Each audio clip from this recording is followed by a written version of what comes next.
Secretary, as well as different members from the coalition? So yeah, we have part of the coalition here. I can take questions. They can as well. No, I'll be sure to pass them off. Yeah, go ahead. Hi, Secretary Duffy, Olivia Rinaldi, CBS News. Can you clarify on this funding? Are you asking for it all up front?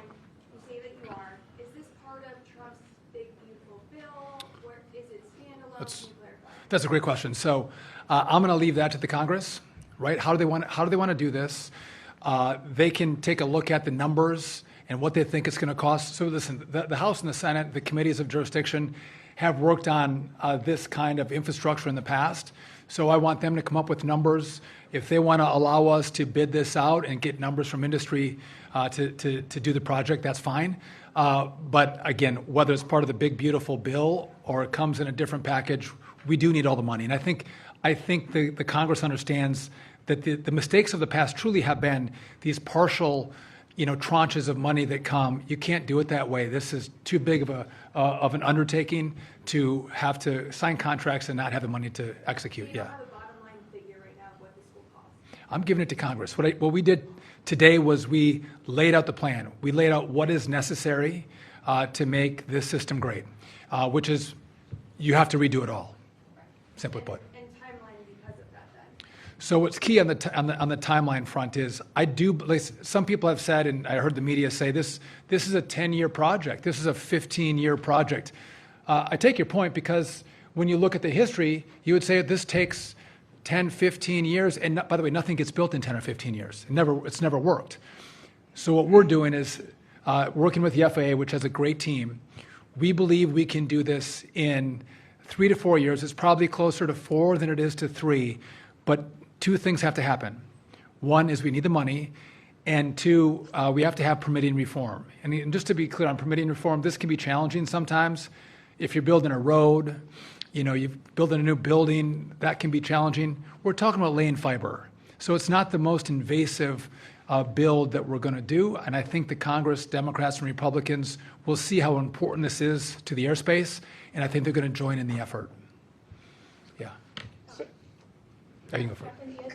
Do you have a ballpark estimate of how much this will cost? It's going to be billions, lots of billions. I want to, I want to. So you've heard the $12.5 billion. It's going to be more than that. But again, I want the Congress to work its magic, and for me to put out a number to the Congress, I do want to partner with them, let them take a look, and I want to work with them before I give them specific numbers on what it's going to cost. Yeah. I wanted to ask, Secretary, had this been in place, do you think January's tragedy could have been prevented? This is different, right? It could have had an impact in saving lives. But it's a good point. We had 85 near misses at DC, and I think all the airline CEOs would tell you, all of industry would tell you this was dangerous. And we should have seen that it was going to cost lives if we don't stop cross traffic in the DC area. Now it's my job to say, what other risks do I see? Because I don't want to take a conversation with a family who lost a loved one because I didn't take action in something that was foreseeable. This is foreseeable. It's a known problem, and this country has to come together and get it done. And we could compare this to going to the moon. Listen, America can do this. I mean, and the amount of money that Congress spends on a lot of things, this is a pretty doable investment as they look at what's entailed. They can make it happen. Yeah.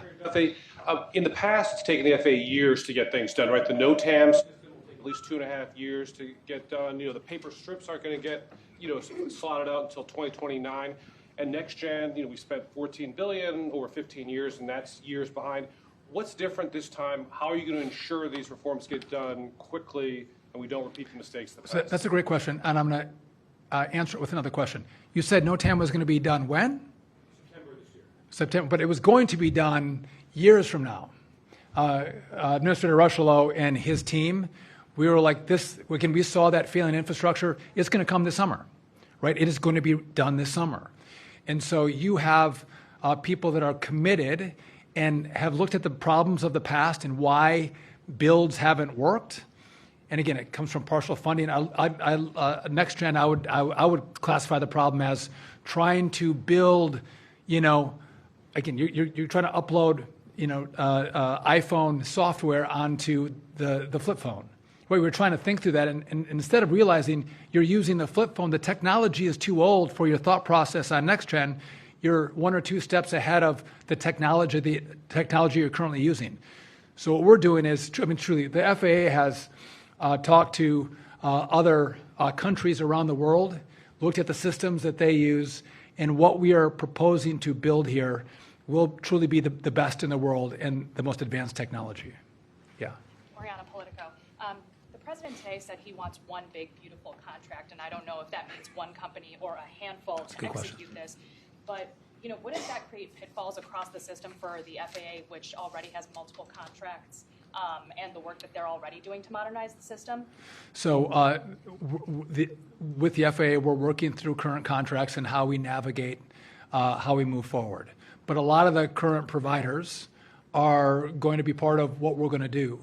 But the president's point, and by the way, the president's a builder. This is the first thing he said to me. Is like, the FAA is not qualified to do this massive construction on the air traffic control system. He said you need one contractor. Like, if it's not much different if you build, Trump Tower. You want one contractor to be responsible for all the subs and the coordination between all the subs. And I would agree with him on that.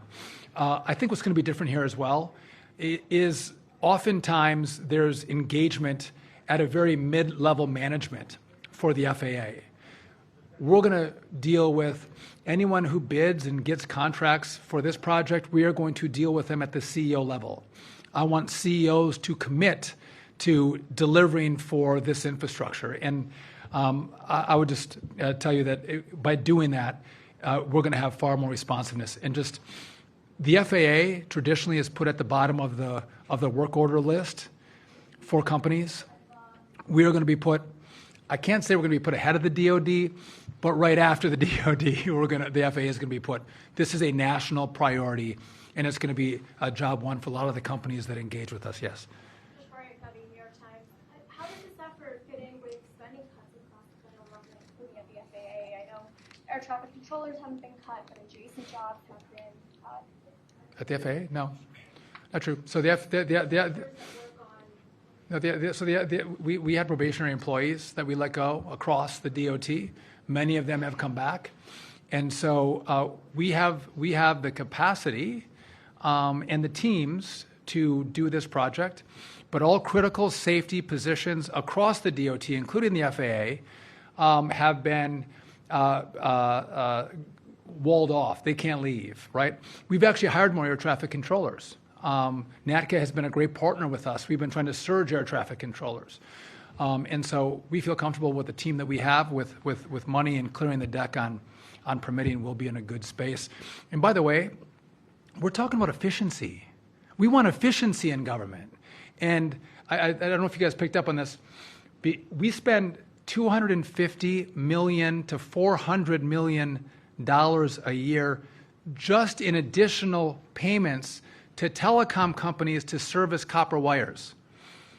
That doesn't go to any new infrastructure. That's just to pay to use the old stuff. And so, again, this efficiency is going to be experienced across the FAA and the airspace. Yeah. Will Guys, one of the recurrent. So you're talking about permitting reform as a key pillar of Yep. being able to do this on the timeline you're describing. Maybe this is the question for Mr. Richelieu. I'm happy to pass it to him. Can you talk a little bit about the specific sort of efforts to get there? I understand a lot of that permitting work actually happens inside the FAA for making sure things are being implemented safely, especially at the airport level. So what are you looking at to try to streamline things? So now that if the acting administrator wants to talk about that, I'm talking about not the certifying of the equipment we want to use. I'm talking about when we are going to go in the field and actually do construction. We need to be able to navigate far more quickly the permitting process. That's what I'm talking about, and that's what Congress can help us with as we go through. Do you want to? Maybe? Okay, thank you. Mr. Secretary, Phil LeBeau, CNBC. How quickly would you like to put some of these contracts out to bid, or the big contract out to bid? And how quickly, realistically, do you believe you can start to see some work being done that is attached to this project that you outlined? So attached to this project, I'll just tell you that we're already building up in the Philly Tracon. right? We're pulling information and stars out of N90 up in New York. So our two redundant lines both are up and working now. However, we are doing this new build right now with fiber at the Philly Tracon. But and again, I don't want to offend the Congress. I got to serve in the Congress, and I know we can become offended very quickly and easily. It's hard for me to put this out for bid before I have the money, and that can offend the Congress. But what I'd like to think about is get some approval from the Congress if they think we're going to get the dollars, to get companies that would want to bid on this, get them to start thinking about it so we can move faster once we have the money. They know it's coming, and they have worked through their thought process on what their bid could be and should be and what the costs are, so we can move faster when the dollars arrive, as opposed to get the dollars, then get them to think about it, and then get their bid, and we'll be into next year. I don't want that. I want to move faster than that. Yes? Do you see a role for Elon Musk's Starlink in this, and what does this mean for the effort that's being led by Verizon that's going on right now? So first, I'll do Verizon last. I got to tell you, I have worked with the Verizon CEO. We talk every 2 weeks. They have been fantastic partners thus far in dealing with the infrastructure that we currently use, dealing with the fees that some of their subcontractors are trying to charge us. So I can't say enough about Verizon, and Hans has been really helpful to the FAA. With regard to Elon Musk, I'm agnostic. Are we going to, so first of all, fiber is the gold standard. We want to use fiber, that's the best. There's some places where we're going to look for other technology. Is it going to be cell service? Is it going to be satellite? Yeah, possibly. We're going to look at some other technologies, but the main technology is going to be fiber. So I can't commit that Elon Musk is going to get or not get anything. I'm going to let this go through the process. But again, the best technology is fiber. Yeah, back. How frustrated are you with the current situation around Reagan National Airport with planes and helicopters getting too close to one another? And then have you talked to the Army about it? What is your relationship with the Army? So our teams have been in contact with the Army just in regard to the incident last week. The Army's indicated to us that they didn't have generals. This was not a VIP transport. This was a training mission. I take them at face value. Some of you have tried to make a play like Secretary Hegseth and I don't get along. Secretary Hegseth is a friend of mine. We communicate often together. As we went through the DCA air crash, we were in constant contact. So the Secretary is a friend. He shut down the airspace for 2 weeks at the Pentagon, which I appreciate. And we're going to work together to figure out what's an appropriate level of helo traffic coming out of the Pentagon and what works for the DCA airspace. But again, we're friends and we work together, and I appreciate his partnership in this situation. Yes. Listen, I'm concerned about safety, and so is the Secretary Hegseth is too. So is the Army. They serve the American people. So I want to make sure that the airspace is safe. And when I have a breach of minimum separation between helos and fixed-wing aircraft, that concerns me. And so frustrated, I want to get us to a good place where we all feel like the airspace is safe and how we're using it, and we can do that in partnership, and that's why those conversations are taking place. Yes. Mr. Secretary Nathan with AP, will you propose privatizing the air traffic control system like President Trump supported in his first term? And then secondly, for Acting Administrator Russillo, will you spin off the air traffic control system from FAA? No. Listen, that's a political fight that happened. This is not about separating anybody. We are all standing together. And if someone else, some other secretary, some other administrator, some other CEO, some other leads of unions want to have that fight, once we're done, they can have that. I'll be long gone. We're talking about the issue of our day is we all stand together, and we are going to build a brand new air traffic control system. Full stop. We're not privatizing. We're not, kicking off the system to somebody else. This is all of us standing together to build this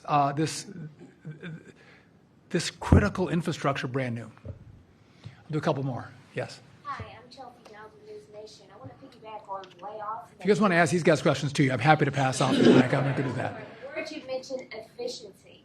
Is this infrastructure being designed in a way where fewer air traffic controllers will be needed than currently? So I don't actually see that. So what I see is with the efficiency and the expanded use of the airspace, I think we're going to be able to control the airspace that's going to be busier with the same number of controllers. If again, we add on that 3,000, if I can get 3,000 more controllers, I don't think I'm going to need more as the airspace becomes more complicated. I think I'll be able to navigate it with that number of controllers. And just by the way, NATCA has been a good partner for us. Again, that they've worked through that we can get their controllers who are eligible for retirement to stay on. These are the best controllers that we have in the airspace. To get them to stay, and we're going to pay them for it, but to get them to stay and help us out, it's patriotic, and I'm grateful that they're willing to do that.